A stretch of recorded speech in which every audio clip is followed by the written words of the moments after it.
21 పెద్ద నెంబర్ కాకపోవచ్చు, కానీ కూటమి విజయానికి మనం తీసుకున్న ఈ 21 స్థానాలే వెన్నెముకగా నిలిచాయి. 5 కోట్ల మంది ప్రజలకి వెన్నుదన్నుగా నిలిచింది మన Janasena party. Deputy CM Pawan Kalyan 21 ఒకలా చూస్తే పెద్ద నెంబర్ కాకపోవచ్చు 175లో, కానీ 175 రోజున 164 గెలవడానికి మనం తీసుకున్న ఈ 21 ఒక వెన్నెముకగా అయిపోయింది ఈ కూటమి విజయానికి. ఇది మామూలు విజయం కాదు. ఇది బయట మనం సభల్లో ఎక్కువ మనం ఊదరగొట్టుకోలేం, కానీ ఒకసారి మనం సాధించిన విజయం కూడా చెప్పడం చాలా అవసరం.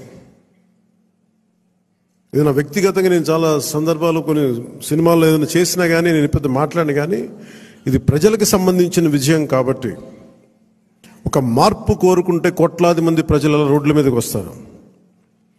మనం చూసాం ఎంత నలిగిపోయామో మనందరం.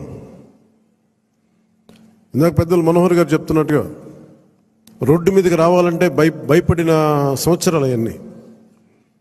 ఒక పోస్ట్ పెట్టాలంటే భయం అందరికీ, ఏదైనా మాట్లాడి ఒక అభిప్రాయం చెప్పాలంటే భయం, పచ్చి బూతులు తిట్టేయడం, ఇంట్లో చిన్నపిల్లల్ని పెద్దని చూడకుండా భయపెట్టేయడం, క్యారెక్టర్ అసాసినేషన్ కేసులు, సాక్షాత్తు ఒక పార్లమెంట్ సభ్యుడిని బంధించి మరీ తీసుకొచ్చి ఉన్నతాధికారుల చేత ఈ గుంటూరు ఈ సిఐడిదే ఆఫీస్లో ఆయన మీద పాశవికంగా ఆయన కొట్టించిన తీరు,